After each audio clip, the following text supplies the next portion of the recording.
Imagine living in a world where even breathing in the wrong direction could be seen as a crime against God, where refusing to bow could mean death, not because you denied religion, but because you refused to worship a man. This was not myth. It happened again and again across empires that stretched from Rome to China. Kings, emperors, and pharaohs who believed they were chosen by heaven decided that being chosen wasn't enough. They wanted to be heaven itself. Among them was one ruler whose madness crossed the line between politics and divinity, the Roman Emperor Domitian. He didn't just demand loyalty, he demanded worship. He ordered every citizen of Rome to call him Dominus, Etius, Lord and God. Refusal meant treason. Questioning him meant blasphemy. Temples were built in his name. Statues were carved not to honor him as a leader, but to praise him as a living deity. And his soldiers, men trained for war, were forced to perform rituals as if they were priests, offering incense to his image. Domitian's obsession with godhood turned Rome into a city of fear. People whispered in private, terrified that spies might hear them fail to call the emperor divine. Letters were censored.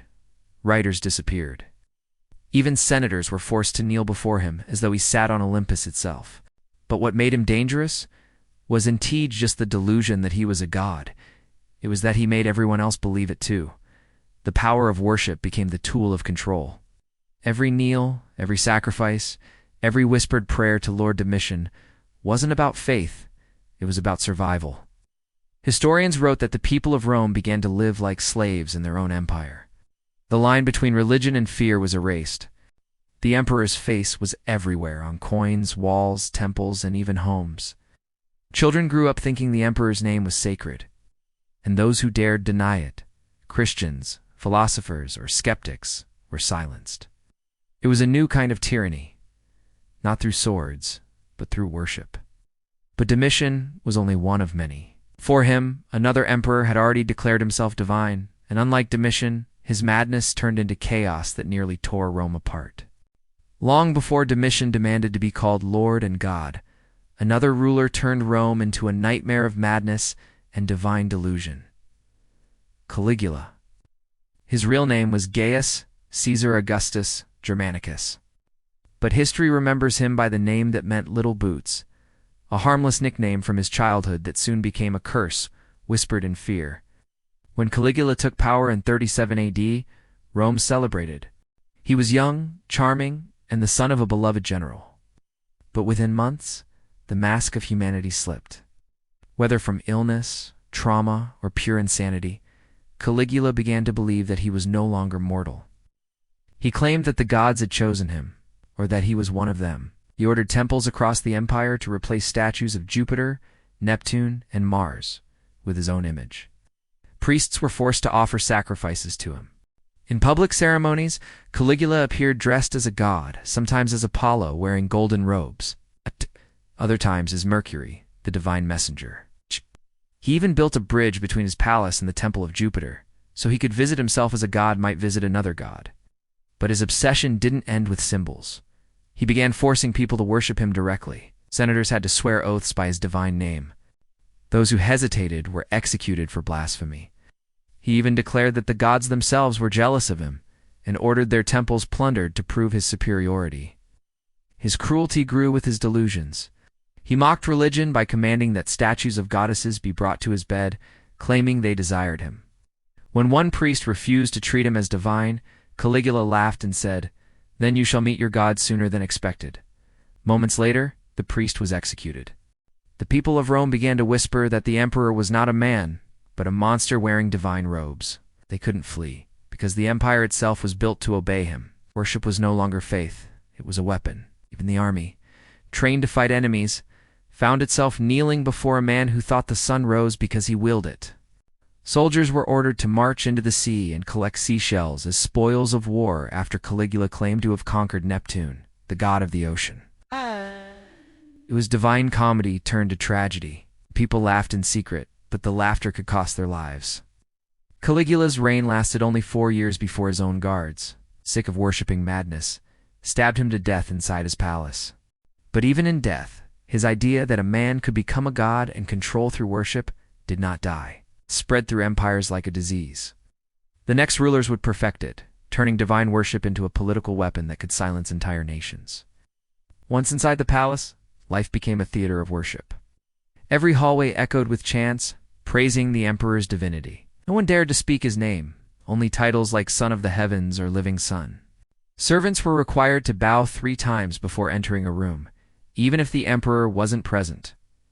Every gesture, every breath, had to honor him. In ancient Rome, Emperor Caligula took this madness to extremes.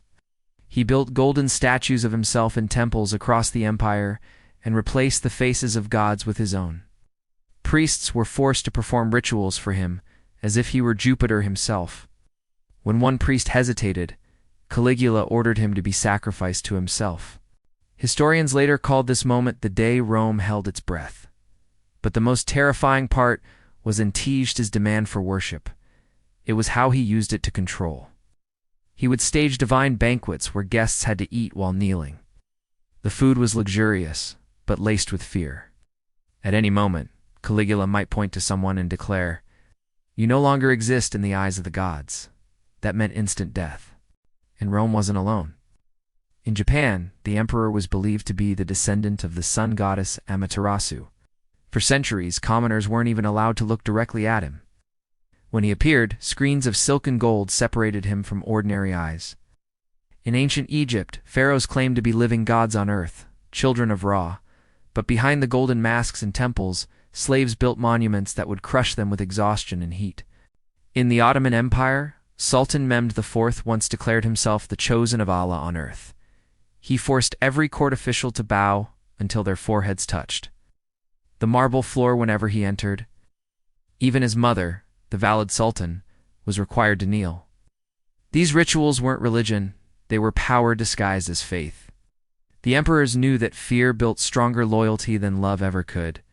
The people didn't just fear their punishments, they feared their silence. It's because refusing to worship wasn't just treason, it was blasphemy. And so, kingdoms became prisons made of gold. Palaces were temples, and every servant, priest, or noble was trapped in the same lie. The emperor wasn't human. He was the sun, the moon, and the end of life itself. But deep inside these walls, where even whispers were dangerous, one man began to question everything, a scholar whose curiosity would one day expose the emperor's secret. His name was forgotten by time, erased from every record the empire ever kept. But in hidden texts, his story survived the tale of a man who dared to ask a forbidden question. If the emperor is a god, why does he bleed like a man? In Caligula's Rome, that question alone could mean death. But this scholar, some say he was once a royal scribe, others whisper he was a philosopher, began to see through the illusion. He noticed that the emperor's divine decrees always benefited the palace, never the people. Taxes increased to build new temples, all in the emperor's name. Even prayers began with his title. In the East, similar whispers emerged. In China's Han Dynasty, Emperor Wu declared himself the son of heaven. He demanded massive sacrifices from peasants, cattle, grain, and gold to ensure the empire's divine harmony. Yet when droughts struck, the scholar noticed something horrifying. The emperor's supposed power over the heavens didn't stop the suffering. Thousands starved, still chanting his name. The scholar began secretly documenting the truth, how these rulers used divinity as a weapon. He wrote about the Roman emperors who demanded altars, the pharaohs who claimed to command the Nile, and the kings who promised eternal life, if only their subjects obeyed. But the walls of power have ears. In one chilling record from the Ottoman archives, a court scholar named Ebu el-Fazul wrote essays suggesting that kings were men guided by God, not gods themselves. When the Sultan read it, he ordered the scholar's immediate execution. But by then, copies of his writings had already spread across Istanbul's hidden book markets. The same pattern appeared everywhere. When knowledge rose, tyranny trembled. Our mysterious scholar saw this too. He witnessed priests forced to justify every cruelty and servants whipped for forgetting to bow. He realized the emperor's divinity wasn't faith, it was fear turned into law. The people didn't believe he was a god because they loved him. They believed because they had no choice. Began secretly spreading his writings, disguised as poetry and riddles. Each verse hiding a dangerous truth. Even the sun casts a shadow. That line spread through the capital, whispered in taverns and markets. No one knew where it came from, but it lit a spark, a quiet rebellion of thought. And when the emperor heard of it, his rage was divine. He ordered an empire-wide hunt to find the man behind the words, and what happened next would turn this goddess, thrown into a stage of humiliation unlike any the world had seen. Curiosity builds. How could a single poem bring down an emperor who called himself a god? The emperor sat upon his golden throne, surrounded by trembling servants and terrified priests, yet his mind was not at peace. Somewhere in his empire, a whisper had escaped, a single line that mocked his divinity. Even the sun cast a shadow. He raged for days. No one dared speak in his presence. Every poet, scholar, and philosopher was dragged before him. Some were tortured, others vanished without a trace. The city was silent, but beneath the silence, the whisper spread. In Rome, Caligula once demanded that all statues of the gods bear his face, until one sculptor, in secret, carved a flaw into the marble cheek, small crack, a reminder that even a god could break.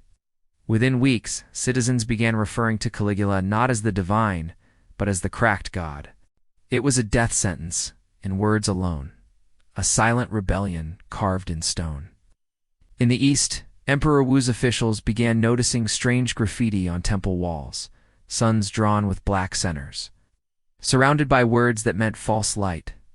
No one knew who painted them, but everyone understood. And in our empire, the mysterious scholar's poem became an underground prayer. Peasants recited it at night before sleeping, merchants whispered it to travelers, and soldiers engraved it on their blades. The emperor's claim of divinity was crumbling, not from swords, but from truth. Desperate to prove his power, the emperor staged a miracle. He ordered a grand ceremony in the capital's temple, where he would command the heavens to send rain. Thousands gathered, priests burned incense. The emperor raised his arms to the sky and declared, "Behold your God." But the sky remained empty. The sun blazed mercilessly overhead. No clouds, no wind, no divine sign. Hours passed. People fainted from the heat. The emperor's robes clung to his sweating body. The god was sweating like a man. And then, in the silence, a voice called out from the crowd. Even the sun casts a shadow. Gasps filled the air. The words rippled like thunder. The emperor froze, a mortal caught in his own illusion. The guards lunged into the crowd, but it was too late. The phrase had been spoken aloud, for all to hear. That day, something broke. The people saw not a god, but a frightened ruler hiding behind gold. His priests fled. His generals hesitated to kneel. The empire had been ruled by fear, but now fear had turned its back. And somewhere in that sea of faces the scholar watched, unseen, but victorious. His words had done what no army could. Curiosity builds, but the emperor wouldn't fall quietly. What he did next would turn his entire kingdom into a blood-soaked nightmare. The emperor's silence after that moment was more terrifying than his screams. For days, the palace gates remained closed. The streets outside smelled of fear. Messengers galloped through the night, carrying orders sealed with black wax, a sign that death was coming. When the gates finally opened, the empire learned what it meant to anger a god. Soldiers stormed homes in the capital, tearing through markets and temples. Anyone caught whispering the forbidden phrase, "Even the sun casts a shadow," was dragged away. The poet's words had become a curse. Hundreds were executed in public squares, their tongues cut out before death so no one could speak darkness against the divine. And yet the whispers continued. In ancient Egypt, when Pharaoh Akhenaten declared himself the living form of the sun god Aten, he too destroyed old temples and slaughtered priests who refused to worship him. But every time blood spilled, faith in him weakened. His divine empire ended not with rebellion, but with erasure. The priests erased his name from every monument, every wall, as if he had never lived. Now history was repeating itself. The emperor's terror campaign turned him into what he feared most, a mortal, desperate for control. Inside the palace, paranoia ruled. Food tasters were forced to sample every bite. Servants were beaten for looking too long. The emperor stopped sleeping at night, haunted by the sound of chanting in his dreams, the same phrase echoing over and over. Even the sun casts a shadow. To silence the fear, he ordered the construction of a massive golden idol, a statue of himself towering above the capital. It took thousands of slaves months to complete. He demanded that it be polished every morning so the sun would reflect from its face. "When they see me shine," he said, "they will remember who commands the heavens. But nature doesn't bow to kings." One morning, dark clouds rolled across the horizon. Thunder rumbled. Rain poured for the first time in months, the very thing he had once promised to command. The golden statue glimmered beneath the storm, its polished surface slick with rain. Then lightning struck. The idol's head split apart. Gold melted into fire. The crowd screamed. Priests fled. For the first time, people saw a god bleed, not in flesh, but in metal. The emperor collapsed to his knees, staring at the burning image of himself. He shouted to the sky, begging the heavens to prove his divinity, but the storm only grew louder. In that moment, even his guards hesitated to bow. And as thunder roared above the ruins, the scholar's words echoed again through the terrified city, carried not by man, but by fate itself. Curiosity builds. What happened to the scholar when the emperor's wrath turned toward him? How did his story end in history's shadows? The storm had broken the idol, but it didn't break the emperor's pride. His empire trembled, his temples burned, and still he shouted to his soldiers, "Find the man who cursed the sun." The hunt began at dawn. Spies flooded the streets. Hordes were offered gold, land, even titles for any clue to the poet's identity. The whispers that once inspired hope now became traps. Friends turned on each other. Fear, once aimed at the emperor, now hunted the man who had dared to speak truth, and finally, they found him. The scholar was discovered in a small village outside the capital, hiding in a monastery. He was unarmed, copying ancient texts by candlelight. When the guards burst in, he didn't run, looked up calmly and said, "Even the gods fall silent before truth." Dragged in chains before the emperor, the scholar faced a court of trembling nobles. The emperor, dressed in white and gold, stood above him, not like a man, but a furious deity trying to remind the world of his power. "Do you deny," the emperor hissed, "that you poisoned my empire with lies?" The scholar raised his eyes. "If your empire can be poisoned by truth," he said softly, "then it was never divine." A gasp rippled through the court. No one had ever spoken to the emperor that way. For a moment, even the torches seemed to flicker in awe. The emperor's face twisted with rage. He demanded the scholar be executed publicly, but the method was designed not for death, but for spectacle. He ordered that the scholar be paraded through the city, tied to the remnants of the golden idol, the shattered head of the statue that lightning had destroyed. "Let him carry his god's broken image," the emperor declared, "and let all who watch remember what happens to those who defy heaven." So it was done. The scholar was chained to the heavy golden fragments and dragged through the muddy streets. Yet something strange happened. The people didn't jeer. They didn't curse him. They knelt. As he passed, they whispered his words. "Even the sun casts a shadow." Over and over, the chant grew louder until it drowned out the soldiers' drums. The emperor watched from his balcony, pale and trembling. For the first time, he realized that his divinity was gone, stolen not by armies or traitors, but by one unarmed man with truth in his hands. That night, the scholar was executed, but when dawn came, his body was missing. Some said the people had taken it and buried him in secret. Others believed the storm itself had claimed him, the sky's final act of rebellion against a false god. Curiosity builds. How did the emperor's madness end after the scholar's death? And what final act erased his so-called divinity from history? After the scholar's execution, the empire fell into eerie silence. No cheers, no mourning, only the hollow echo of thunder that still haunted the emperor's dreams. He had killed the man who defied him, yet something inside him had broken. The words would not die. Everywhere he went, he saw reminders of his failure. The once glorious temples now stood half empty.